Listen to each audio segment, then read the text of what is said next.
जगह जगह सिलेंडर लगा के उनको इन्फ्लेमेबल मटेरियल से सराउंड करके उस पर आग लगाई गई।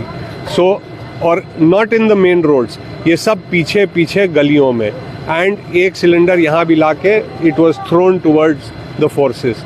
तो मेरा वही रिक्वेस्ट है, violence does not get any thing for anybody. This is not going to help. We have all the videos, we have the faces, we will take legal action.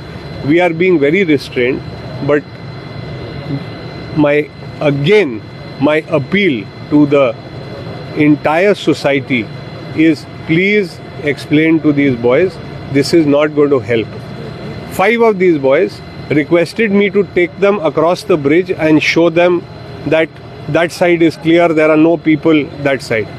I took them across the bridge, जिस community से इन लोग को problem है, देख के video करा कि वहाँ एक भी आदमी नहीं है, और वहीं से फेसबुक लाइव पे मेरे सामने बोल रहा है यहाँ 700 आदमी इकट्ठे हैं। वहाँ 4-5 लोग अपने घर के बाहर खड़े थे। मैंने उसी वक्त बोला कि बेटा, इन असमीज़ एंड हिंदी दोनों, कि बेटा झूठ मत बोलो। वो बोला मैं इंजीनियर के लिए पढ़ रहा हूँ। मैंने कहा ऐसे झूठ बोलने से, आग लगाने से, भड़काने से कुछ नहीं होगा। ये जो भी कर रहा है, फिर वही बातें मिसगाइडेड, हम नेपाल बना देंगे, हम नेपाल की तरह सब कुछ बदल देंगे, मैं पहला शहीद होने को तैयार हूँ। ये बातें किसी की हेल्प नहीं करती। मैंने उनसे भी बोला, क्राउड से, और आप लोग से भी बोल रहा हूँ कि Nepal economy was running on tourism. Look at what has happened today.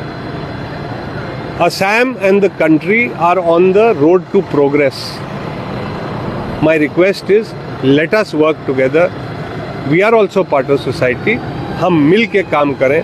आपके सामने देखिए सारे फायर इंजन जा रहे हैं। We are trying to control everything, but it is our own youth. We don't want to respond against our own youth. We want them to understand that this kind of violence is not going to help anyone.